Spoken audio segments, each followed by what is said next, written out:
Baik, saya ucapkan selamat sore untuk kita semua, baik yang ada di ruangan ini maupun yang ikut secara online.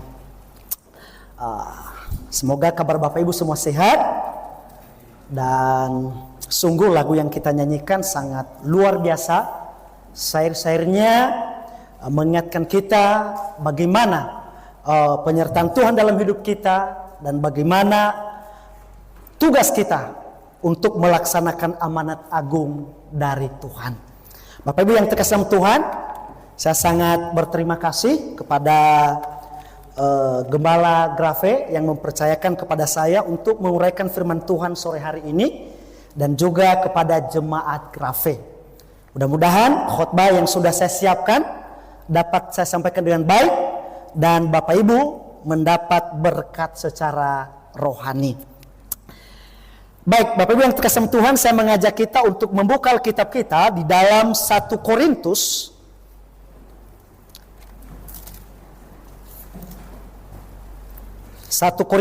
pasal 15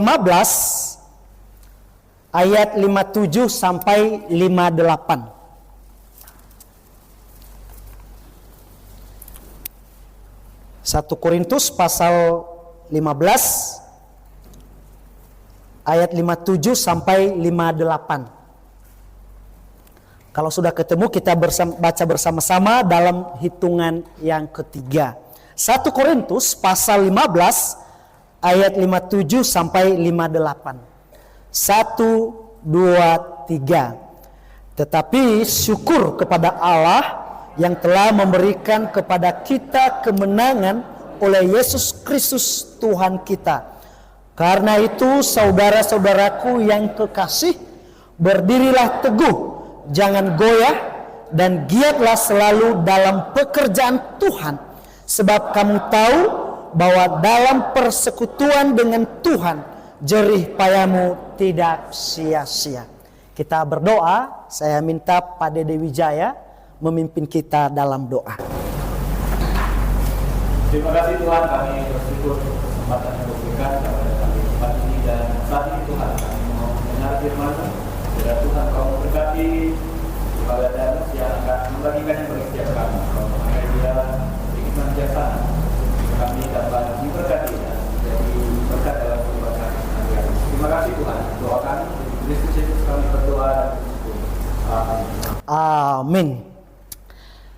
Baik Bapak Ibu yang saya kasih dalam Tuhan, dari ayat yang barusan kita baca, saya memberikan judul khotbah saya ialah lebih giat lagi dalam Tuhan.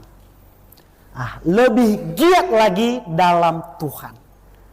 Saya menonton sebuah video pendek, itu kalau tidak salah itu di Cina atau di Taiwan. Itu cara seorang guru menyemangati ini muridnya supaya tingkat belajar mereka itu lebih lagi. Caranya adalah dengan memutar video di mana ayah dari anak-anak ini yang sekolah, itu ada video yang diputar, yaitu seperti orang tuanya lagi kerja di bangunan, lagi kerja contohnya di pasang itu kabel listrik begitu ya. Kemudian ada yang angkat batu bata dan lain sebagainya. Jadi ketika anak-anak melihat bagaimana perjuangan orang tua, anak-anak itu banyak yang menangis. Yang tadinya ada yang malas-malasan belajar, ketika melihat itu, maka ada semangat baru. Saya harus berjuang, saya harus bekerja keras, saya harus belajar mati-matian, karena saya sekolah itu adalah hasil keringat, itu adalah perjuangan orang tua saya. Maka saya harus belajar lebih tekun. Bapak Ibu yang terkasih dalam Tuhan, saya sengaja memilih judul khotbah saya lebih giat lagi dalam Tuhan. Mengapa? Karena saya percaya jemaat Grafe itu sudah giat dalam Tuhan. Karena kalau tidak giat, maka GBIA di Indonesia yang sudah berdiri tidak sebanyak ini. Tetapi oleh karena pemimpin di GBIA Grafe begitu luar biasa mengumandangkan tentang amanat agung Tuhan, baik itu dalam pemuridan maupun dalam menjangkau jiwa. Semangat, lebih giat lagi. Bapak Ibu yang terkesan Tuhan, meskipun kita sudah giat, tetapi kita perlu meningkatkan lagi supaya kita lebih giat lagi. Dan lebih giat kita akan terjaga terus menerus jikalau kita ada alasan yang cukup. Tapi kalau kita tidak punya ada alasan yang cukup, maka giat kita kadang hari ini giat, besok tidak, atau minggu depan tidak, bulan depan tidak giat, dan begitu seterusnya. Tetapi kalau kita punya alasan yang cukup mengapa kita harus giat, maka itulah yang akan mendorong kita untuk semangat, dan semangat lagi. Bapak Ibu yang terkasih Tuhan, dari ayat yang barusan kita baca, kita akan belajar alasan mengapa kita harus lebih giat lagi dalam Tuhan. Kita baca di ayat 57, dicatat di situ, tetapi syukur kepada Allah yang telah memberikan kepada kita kemenangan oleh Yesus Kristus Tuhan kita. Jadi yang pertama, mengapa kita harus lebih giat lagi? Karena kita sudah memiliki kebenaran. Dikatakan di sini kita sudah dimenangkan. Kalau kita baca secara keseluruhan pasal 15, bagaimana Rasul Paulus meyakinkan jemaat Korintus tentang adanya kebangkitan. Karena pada waktu itu ada doktrin yang sudah mulai mempengaruhi jemaat bahwa kebangkitan itu belum tentu benar-benar ada. Nah, Rasul Paulus berusaha semaksimal mungkin untuk meyakinkan jemaat bahwa kebangkitan itu ada. Kemudian meyakinkan jemaat tentang penyelamatan Tuhan, penebusan Kristus di atas Golgota, bahwa itu benar-benar nyata dan kita sudah dimenangkan. Bapak Ibu yang terkasih Tuhan, jadi salah satu alasan mengapa kita harus lebih giat dalam Tuhan, karena kita sudah memiliki kebenaran. Sering saya sampaikan ke jemaat kasih karunia yang saya pimpin bahwa kita memiliki kebenaran yang alkitabiah. Maksudnya apa? Kebenaran yang sesuai dengan Alkitab. Berarti kalau ada kebenaran yang sesuai dengan Alkitab, berarti ada kebenaran yang tidak sesuai dengan Alkitab. Ya, kita katakan bahwa betul itu. Kebenaran yang sesuai dengan Alkitab. Bagaimana doktrin sentral, ya, doktrin tentang keselamatan diajarkan di dalam jemaat. Karena apa? Karena di dalam kekristenan ada yang mengajarkan bahwa keselamatan itu bisa dicapai dengan usaha, dengan berusaha untuk melakukan 10 perintah Tuhan. Kalau sanggup melakukan yang 10 perintah Tuhan, maka bisa selamat. Tapi kita baca dalam Alkitab bahwa itu tidak benar. Ada juga kelompok lain yang mengajarkan bahwa selamat karena sudah ditetapkan Tuhan dari minus kekekalan. Katanya keselamatan itu 100% dari Tuhan, itu kasih karunia Tuhan. Ya, kita aminkan itu. Tetapi kita tidak aminkan yang namanya tidak bersyarat. Mengapa? Karena Alkitab menekankan syarat bahwa orang berkenan kepada Tuhan itu karena iman. Berulang kali muncul dalam Alkitab, khususnya di dalam Injil, Tuhan Yesus mengatakan kepada seorang, imanmu menyelamatkan engkau. Saya kadang tantang yang menekankan bahwa tanpa syarat. Karena pilihan. Saya tanya, ada tidak ayatnya di dalam Alkitab bahwa kamu diselamatkan karena pilihan? Tidak ada. Yang dikatakan adalah imanmu yang menyelamatkan engkau. Bapak Ibu yang terkasih dalam Tuhan, kita punya pengajaran itu. Kita sudah memiliki kemenangan di dalam Kristus. Kita sudah berada di dalam jemaat yang alkitabiah. Oleh karena itu kita harus lebih semangat. Mengapa? Karena yang memiliki ajaran yang salah saja itu semangat. Waduh, kalau pergi penginjilan, yang serunya adalah kalau ketemu sama-sama dari denominasi lain penginjilan juga. Dari mana? Penginjilan. Waduh. Kadang dari kelompok Mormon. Penginjilan juga mereka. Dari Saksi Jehovah. Saksi Jehovah penginjilan juga. Dan masih banyak yang lain. Jadi yang kita lihat bahwa ini ajarannya tidak sesuai dengan Alkitab, itu juga semangat. Maka kalau kita tidak lebih giat dari mereka, Maka seperti yang biasa dituliskan oleh Bapak Gembala Dr. Sentulio di dalam artikel, bahwa kalau lawan lebih semangat dari kita, secara jangka panjang kita sudah tahu siapa pemenangnya. Bapak Ibu yang terkasih, jadi alasan mengapa kita harus lebih giat lagi dalam Tuhan, karena kita sudah memiliki kebenaran. Kita sudah mengerti kebenaran. Kita bersyukur di zaman kita, di tangan kita ada Alkitab. Saya katakan tokoh-tokoh iman di dalam Alkitab, pahlawan-pahlawan iman, bahkan pahlawan-pahlawan di sepanjang sejarah, saya katakan itu luar biasa. Belum tentu mereka punya Alkitab yang selengkap yang kita punya, tetapi iman mereka kepada Tuhan itu luar biasa.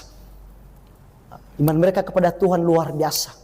Padahal kalau dibandingkan, kita memiliki pewahyuan yang lengkap gitu. Kita sudah tahu kisahnya bagaimana tentang Kristus. Sedangkan orang-orang yang hidup pada zaman Tuhan Yesus, mereka terombang-ambing begitu. Karena ini benar Tuhan apa bukan. Kadang di sisi lain memperlihatkan keilahiannya, kadang di sisi lain memperlihatkan kemanusiaannya. Jadi terombang-ambing imannya. Tetapi yang sungguh-sungguh percaya itu tidak terpengaruh sama sekali. Nah, sedangkan kita memiliki ini pewahyuan yang lengkap, yaitu ada firman Tuhan di tangan kita. Sehingga firman Tuhan yang ada di tangan kita itu menjadi hukum tertinggi di dalam hidup kita. Menjadi hukum tertinggi di dalam jemaat. Makanya istilah-istilah di dalam Alkitab, maka kita harus terapkan di dalam jemaat begitu. Kadang-kadang ada kelompok lain nantang, wah kalau tidak ditulis dalam Alkitab tidak dilakukan, tidak dipakai istilah itu. Nah, saya katakan bahwa yang ada istilahnya di dalam Alkitab, contoh perjamuan Tuhan, maka kalau selama ini kita sudah terbiasa memakai kata perjamuan kudus, maka kita harus ganti. Mengapa? Di dalam Alkitab ada istilah yang dicatat di situ. Ada kata yang benar di situ, perjamuan Tuhan. Kalau kita cari perjamuan kudus itu tidak ada, maka kita pakai yang di dalam Alkitab. Kemudian ditantang, bagaimana dengan kata Tritunggal? Ada tidak di dalam Alkitab? Nah, itu banyak juga yang kelabakan untuk waduh bagaimana dalam sebagiannya. Ya saya katakan bahwa di dalam bahasa Yunani itu pakai kata tres and eisin, 3 dalam 1. Nah, umumnya ada yang memakai istilah Tritunggal, 3-1 ya boleh. Yang penting maknanya sama begitu. Maknanya sama. Jadi kita berusaha semaksimal mungkin ketika ada istilah itu di dalam Alkitab, maka kita harus usahakan. Makanya saya sampaikan ke jemaat bahwa kalau yang lain memanggil saya sebagai pendeta, saya maklum. Tapi kalau jemaat memanggil saya pendeta, ini perlu ini ikut blok kelas lagi, ikut ini doktrin eklesiologi. Kenapa? Di dalam Alkitab istilah yang dicatat adalah gembala. Petrus ditunjuk oleh Tuhan Yesus sebelum terangkat ke sorga, gembalakanlah domba-dombaku. Bukan pendeta. Tapi gembalakan. Di dalam Efesus pasal 4 ayat 11 dicatat di situ jabatan-jabatan di dalam jemaat. Di situ tercatat gembala. Maka kita harus usahakan untuk memakai itu. Bapak Ibu yang terkasih, jadi kita memiliki doktrin yang alkitabiah. Maka harusnya itu membuat kita percaya diri. Kalau kita percaya diri, maka kita akan lebih semangat lagi, lebih giat lagi. Dicatat di dalam 1 Korintus pasal 15 tadi ayat 57 bahwa kita sudah dimenangkan, sudah ditebus di dalam Tuhan.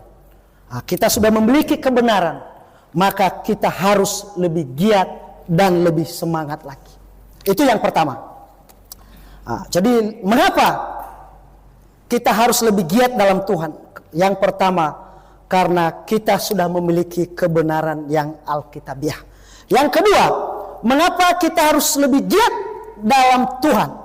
Dicatat di ayat 58 bahwa karena itu, saudara-saudaraku yang kekasih, berdirilah teguh, jangan goyah, dan giatlah selalu dalam pekerjaan Tuhan, sebab kamu tahu bahwa dalam persekutuan dengan Tuhan, jerih payahmu tidak sia-sia.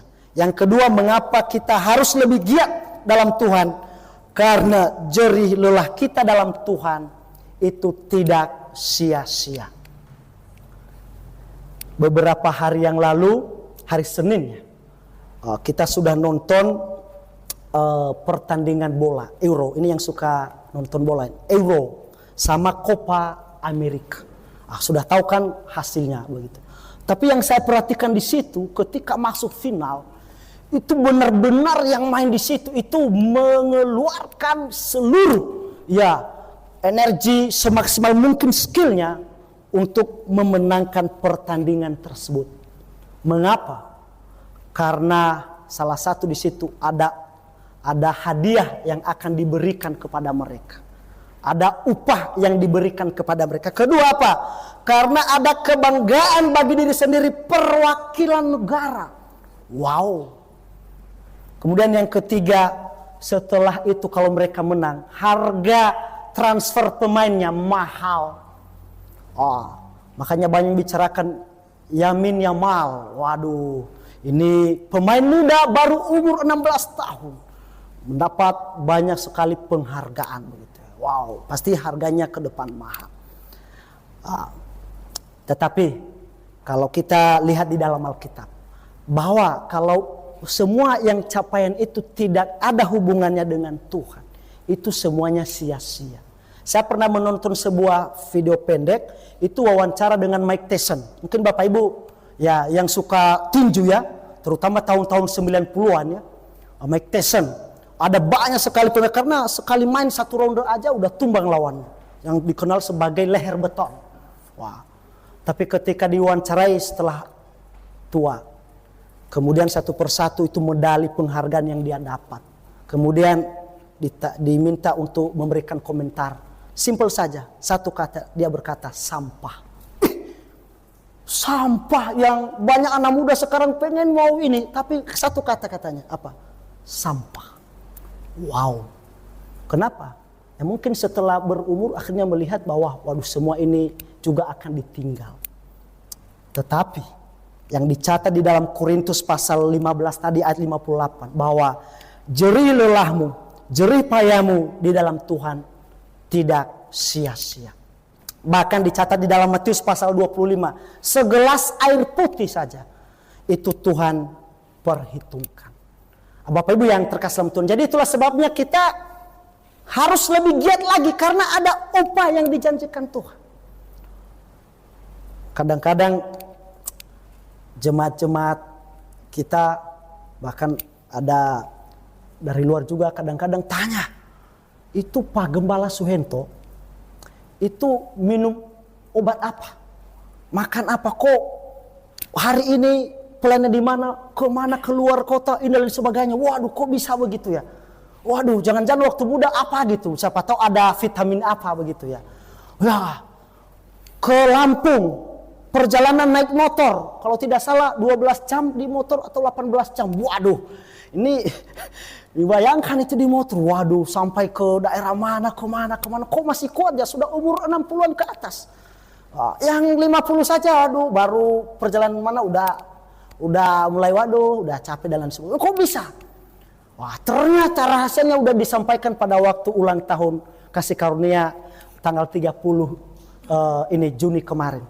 Rahasianya katanya adalah itu melihat upah. Upah di surga. Nah, itulah yang selalu memotivasi, menyemangati bahwa jerih lelah di dalam Tuhan itu tidak sia-sia. Karena kalau sia-sia, beliau banyak rugi. Beliau banyak rugi. Saya pernah ketemu seseorang, kemudian tanya, Pak, kalau seandainya kami undang Pak Gembala Dr. Sentulio khotbah, itu tarifnya berapa? Kaget juga. Tarifnya bagaimana? Wah, saya bilang tidak pakai tarif gitu. Yang penting Bapak siap. Bapak ini atur saja jadwal, nanti saya akan sampaikan ke beliau untuk khotbah. Nah, jujur saja Pak, saya tanya kenapa? Karena selama ini yang mereka undang katanya udah pasang tarif. Emangnya tarifnya berapa? Ada yang 50 juta sekali khotbah, ada yang 100 juta. Saya bilang, kalau kita tidak perlu bayar, kalau kita bisa adakan seminar, kita usahakan kasih makan gratis. Yang benar Pak, harus fair dari awal begitu. Jadi bayangkan, beliau pergi kemana, biaya ini, biaya itu, kalau hitung-hitungan secara dunia rugi. Kita undang khotbah contohnya, kemana? Pergi kemana begitu? Biaya sendiri.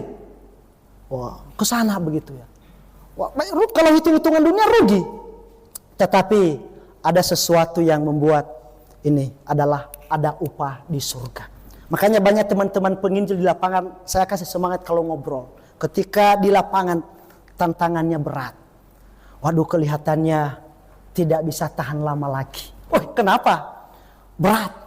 Wah, saya bilang semangat. Mengapa? Kalau di dunia kamu sudah terima operasional, biaya operasional, maka upahnya di surga berkurang. Kenapa? Di dunia udah dapat biaya operasional, masa mau dapat upah besar? Di dunia saja udah dapat sebagian begitu ya. Tapi kalau nggak dapat sama sekali, mungkin dari tahun lalu hanya satu orang yang di PA, kemudian berikutnya dan sebagainya sudah berusaha semaksimal mungkin, tetapi hanya itu saja. Jangan semangat, jangan ciut, karena Tuhan memperhitungkan semua. Bisa jadi upahmu lebih besar nanti daripada yang lain-lain. Jadi harus semangat. Bapak Ibu yang terkasih, jadi jerilah dalam Tuhan itu tidak sia-sia. Karena ada upah yang dijanjikan Tuhan. Nah, itulah sebabnya kita harus semangat. Harus semangat.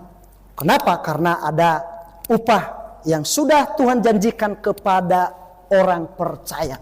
Dan yang menjanjikan ini adalah pribadi yang bisa dipercaya. Itulah sebabnya kita tidak perlu meragukan itu. Kalau orang lain yang janjikan, wah belum tentu benar. Tetapi karena Tuhan yang menjanjikan, itu pasti. Itu pasti. Bapak Ibu yang terkasih menjulat, sebabnya kita harus giat, baik itu pelayan Tuhan maupun jemaat. Kenapa? Karena dikatakan bahwa jerilah dalam Tuhan, pekerjaan dalam Tuhan, intinya itu tidak sia-sia. Bapak Ibu yang saya kasih itu yang kedua. Mengapa kita harus lebih giat lagi dalam Tuhan? Karena jerilah kita dalam Tuhan itu tidak sia-sia. Tuhan akan memberikan upah kepada kita. Dan Tuhan yang janjikan itu.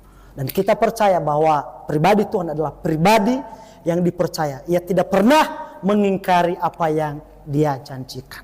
Bagaimanakah dengan kita? Dengan janji Tuhan tersebut. Apakah kita benar-benar mengaminkan itu? Atau kita masih ragu-ragu? Kalau kita masih meragukan itu, maka di dalam pelayanan, di dalam mendukung pekerjaan Tuhan, itu kita bisa ragu-ragu. Ketika kita mau melayani, kita bisa setengah-setengah hati. Kenapa? Masih ada keraguan benar tidak dengan janji Tuhan. Tapi kalau kita sungguh-sungguh mengaminkan itu, maka seluruh tenaga, seluruh energi, seluruh waktu kita akan tunjukkan itu kepada Tuhan. Untuk pekerjaan Tuhan, untuk lebih semangat lagi, lebih semangat lagi. Kenapa? Karena ada upah yang menanti. Ada upah yang menanti. Bayangkan saya melihat itu bagaimana di Eropa anak-anak kecil yang mereka lihat ini hobinya main bola. Itu dari kecil udah langsung disekolahkan di situ. Belajar. Kenapa? Karena nanti kalau dia berhasil itu akan mendapat upah yang besar. Nah, kalau kita juga di dalam hal rohani, kita semangat, kita belajar untuk ambil bagian dalam pekerjaan Tuhan, maka ada upah yang dijanjikan Tuhan kepada kita. Itu yang kedua. Yang ketiga, alasan mengapa kita harus lebih giat lagi dalam Tuhan. Yang ketiga, karena ada lawan kita. Ada musuh kita. Kita baca di dalam Matius pasal 13 ayat yang ke-24 itu sampai 30, tetapi kita hanya baca ayat 24 sampai ayat yang ke-25. Dicatat di situ, Yesus membentangkan suatu perumpamaan lain lagi kepada mereka, katanya, hal kerajaan surga itu seumpama orang yang menaburkan benih yang baik di ladangnya. Tetapi pada waktu semua orang tidur, datanglah musuhnya menaburkan benih lalang di antara gandum itu lalu pergi. Dan singkat cerita kalau kita baca itu adalah perumpamaan tentang bagaimana Tuhan menaburkan benih firman Tuhan. Si jahat juga menaburkan benihnya juga, yaitu lalang katanya. Hal ini memberitahukan kepada kita bahwa ada lawan kita. Si jahat juga berusaha semaksimal mungkin untuk menyebarkan Injil yang salah. Nah, Injil yang salah. Tentu anggota-anggotanya pasti semangat. Pasti semangat. Nah, kalau anggota-anggotanya saja semangat, maka kalau kita semangatnya sama dengan mereka, wah berarti 50-50. Berarti baru kita bisa menang atas mereka, berarti semangat kita harus lebih dari mereka. Bapak Ibu yang terkasih Tuhan, ini lagu di buku himne kita nomor 242. Itu yang dikarang oleh Bapak Gembala Dr. Sentoliau, lagu yang berjudul Jaga Apimu Berkobar. Saya masih ingat syair lagunya waktu kongres, yang syair terakhir yang diref.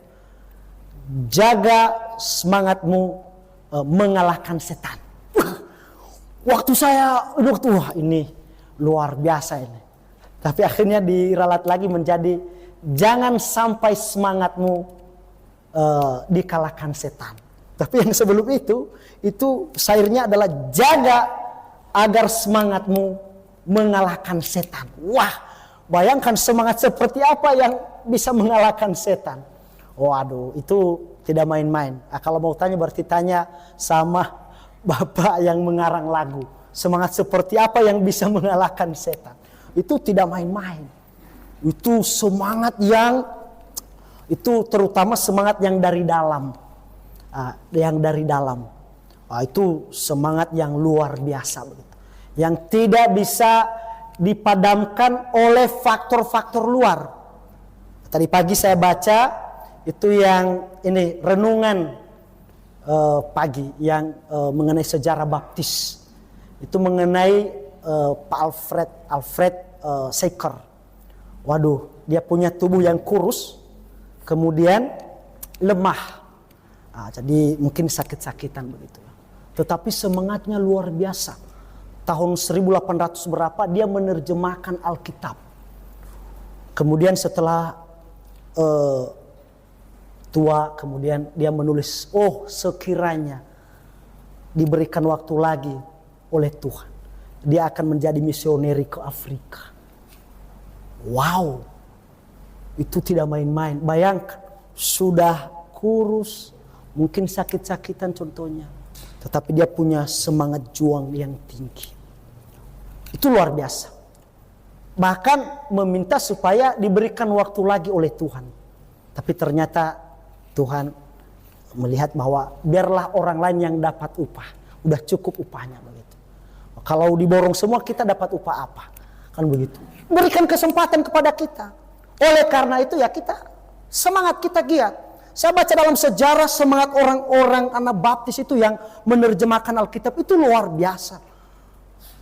Di tengah ancaman, bayangkan kalau ketahuan itu bukan hanya mengancam nyawanya, termasuk keluarganya. Itu tidak main-main. Diteror. Tetapi oleh karena semangatnya di atas semangat yang meneror, maka akhirnya bisa berhasil.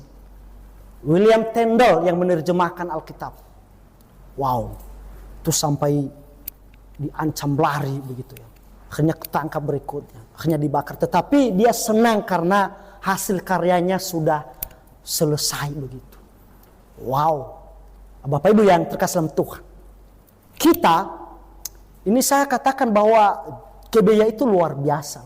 Katakan, melihat pertumbuhan GBI itu luar biasa. Di tengah-tengah kondisi dunia yang menawarkan kenikmatan dunia, ini bisa berdiri jemaat lokal Alkitabiah yang mengumandangkan kebenaran. Bayangkan bagaimana dunia menawarkan tentang kenikmatan dunia. Di gereja-gereja sampai masuk, sampai pengkhotbah tidak berani untuk menegur di dalam jemaat ya, mengenai kehidupan yang terserah. Yang penting kamu datang berjemaat. Kalau kita semuanya kita sampaikan. Kalau sudah diselamatkan, sudah lahir baru, maka hidupnya harus sepadanan dengan Injil. Menjaga diri, kesucian diri. Tubuh, yaitu bait Allah. Makanya kita melarang tidak boleh merokok. Tidak boleh merokok. Menurut survei, pria khususnya di Indonesia, itu yang tidak merokok tinggal 5%. Tinggal 5%, wah saya bangga juga. Waduh, berarti kita masuk di yang 5%. Itu tidak main. Mengapa? Karena pengaruhnya luar biasa, di mana-mana iklan. Iklan di mana-mana begitu. Tadi ngobrol dengan Pak Dr. Frans Memah, dokternya pribadi presiden, ngobrol bagaimana cara itu supaya ini wah caranya ke depan kelihatannya pemerintah akan mengeluarkan kebijakan yang merokok tidak ini BPJS. Wah kan gitu. Wah saya bilang itu tidak mudah itu. Itu bisa demo nanti berjilid-jilid begitu ya. Kenapa? Karena waduh, bukan hanya laki-laki, bahkan perempuan sekarang udah banyak juga yang merokok begitu. Wah ini repot gitu. Nah bayangkan kita di dalam jemaat kita terapkan itu, maka hanya orang-orang yang sungguh-sungguh cinta kebenaran yang mau bergabung di jemaat. Saya tanya kepada seorang, ini saya kenal Bapak ini kayaknya udah mengerti kebenaran sudah, tapi kenapa belum gabung di jemaat? Satu lagi yang tidak bisa dia tinggalkan apa? Merokok. Waduh, sehingga tidak gabung di jemaat karena merokok. Wow, bayangkan sampai mengenai hal-hal itu dijadikan budaya. Budaya gitu, makanya saya kaget kok bisa ada budaya begitu. Kalau menikah, salah satu syaratnya pengantin harus merokok. Kayaknya kan ada satu penginjil kita kan yang diskorsing. Kok bisa begitu? Harus karena biar terlihat gentleman. Waduh, bagaimana begitu? Saya bilang harusnya coba ditanya sama muridnya, nanti menantumu mau jadi apa kalau merokok, kan begitu. Tapi ini dijadikan budaya. Wah, jadi kadang-kadang akhirnya di lapangan itu terjadi kontroversial. Mau gabung ke kita budaya bagaimana? Dan si jahat memanas-manasin budaya ini supaya gini, kalau kamu ikut itu sama halnya menghilangkan identitas daerah itu. Nah, begitu cara untuk menyebarkan itu. Jadi ada banyak sekali cara si jahat untuk menyerang. Pakai budaya. Kalau mengikuti itu nanti kehilangan identitas daerah itu, pulau itu, wilayah itu. Wah, sehingga yang tidak sungguh-sungguh cinta kebenaran akhirnya menjadi penentang kebenaran. Belakangan yang akhir-akhir ini si jahat menyerang di dalam hal bagaimana sistem penggajian pelayan Tuhan itu dihantam. Ya, dihantam habis-habisan sampai di media sosial dikumandangkan jangan kembalikan persepuluhan. Itu hanya untuk memperkaya gembala, untuk memperkaya hamba Tuhan.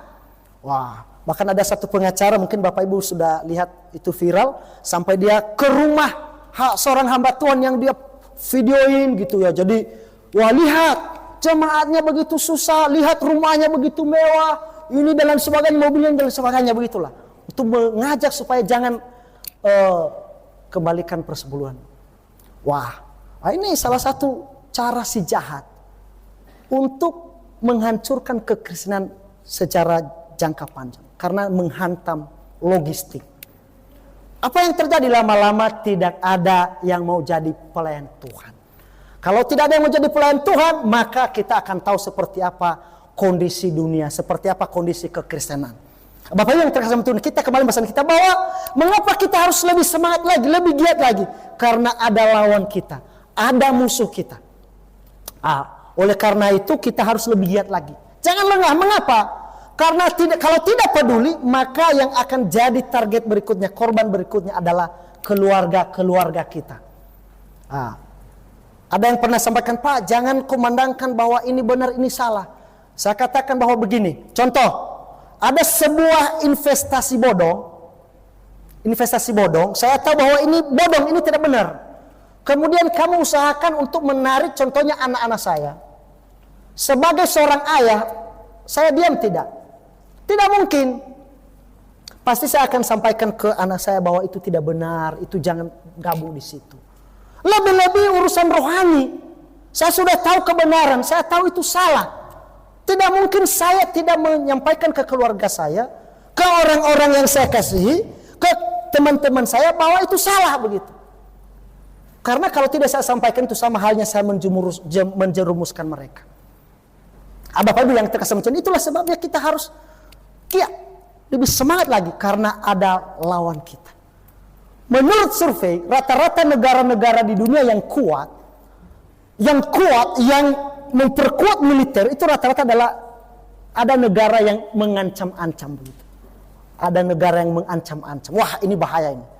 Ini ke depan dia bisa nyerang kami. Maka akhirnya mempersiapkan gitu. Bagaimana bisa minimal menyaingi serangan begitu. Amerika itu secara militer kuat itu. Rusia, termasuk Israel. Dan ya sekarang Indonesia juga mulai mempersiapkan itu. Karena melihat kelihatannya ke depan ini akan terjadi perang, akan ada blok-blok. Untung posisi kita Indonesia itu tidak pakai ini, kita pokoknya umum lah. Tetapi kalau yang ada negara-negara tertentu udah ini kelompok ini sedikit aja ada masalah, hampir-hampir. Mengenai yang kasus yang ini Ukraina ketika Rusia menyerang, hampir-hampir kalau tidak hati-hati pemimpin dunia, pemimpin negara itu bisa perang habis-habisan. Waduh. Maka yang lemah akan menjadi ini santapan begitu ya. Nah, kita ini harus lebih giat lagi karena ada lawan kita, ada musuh kita. Lawan kita saja semangat, musuh kita semangat. Maka harusnya kita harus lebih semangat lagi. Saya masih ingat pada waktu Bapak Gembala Dr. Sentulio memberikan nasihat kepada kami yang pelayanan, bahwa pelayanan itu untuk memajukan pelayanan seperti seseorang yang buka warung. Buka warung, kita lihat tetangga buka warung juga. Dia sudah lama. Dia mulai buka warung jam 9 pagi. Tutup sampai jam 8 malam. Maka kamu yang baru buka, jangan sampai baru buka jam 10 pagi. Tutupnya jam 5 sore. Itu pasti tidak berhasil. Harusnya lebih cepat gitu. Jadi contohnya kalau dia jam 9 maka minimal kita jam 8. Kalau tutupnya jam 8 malam kita minimal jam 9. Kalau bisa jam 10. Maka lama-lama itu bisa maju. Nah, di dalam juga memajukan jemaat. Itu juga perlu. Tadi pagi saya khotbah, saya sampaikan ke jemaat bahwa ini Pak Gembala Suyanto menyampaikan pada waktu kita HUT, menyampaikan bahwa ini sudah kasih motivasi ke jemaat Grafe. Jadi target untuk tahun depan, ulang tahun yang ke-30, satu jemaat bawa satu orang. Wah, saya sampaikan juga bahwa kita perlu mencontoh itu. Kalau satu orang bawa satu, ini cepat akan maju begitu ya, akan maju. Dulu pernah kami praktekkan waktu masih awal-awal pelayanan. Tetapi ternyata si jahat tidak diam. Kita sudah sempat ramai, sudah sempat besar. Karena semangat waktu itu pergi penginjilan. Kadang-kadang kalau ini saya baca-baca list daftar saya pergi kunjungan. Saya pernah mengunjungi orang. Hari Sabtu saya kunjungi, hari Minggu ikut kebaktian. Wow. Awal-awal semangat. Ternyata juga, waduh. Mungkin Tuhan mau kasih saya pelajaran supaya ini harus ini penuh strategi juga begitu ya. Wah, makanya banyak merenung belakangan. Wah, waktu itu yang tidak siap ya waktu itu adalah tempat. Ada orang yang kita bawa, ada satu keluarga, 2 kali ikut kebaktian tidak datang lagi. Tapi sekarang sudah ada tempat. Oleh dukungan jemaat Grafe akhirnya kita beli tempat. Maka saya sampaikan ke jemaat bahwa kita punya tanggung jawab. Sudah ada tempat, nggak ada orang. Itu yang salah bukan lagi ini, itu yang salah kita. Makanya saya bilang ke istri, semangat. Berat perjalanan, nggak apa-apa. Saya baca kisah di dalam Alkitab bagaimana di zaman Nehemia pembangunan tembok Yerusalem. Itu luar biasa. Tangan yang satu katanya itu yang untuk bekerja. Tangan yang satu untuk pegang pedang. Bayangkan bekerja bagaimana seperti itu. Satu di tangan pedang, satu ini karena ada musuh menyerang. Tapi perlu ini, mungkin kalau zaman sekarang kocok semen begitu ya. Ini bagaimana caranya pedang di tangan, musuh datang main perang. Ya nggak apa-apa saya bilang. Kita proses. Prinsip kita adalah melayani sambil bekerja. Bukan bekerja sambil melayani. Saya sampaikan bahwa ini kan udah tahu apa bedanya. Melayani sambil bekerja dengan bekerja sambil melayani itu 2 hal yang berbeda. Melayani sambil bekerja dia artinya prioritas pelayanan. Bekerja itu untuk survive selama jemaat belum kuat. Tapi kalau kita ubah bekerja sambil melayani, maka prioritas itu bekerja.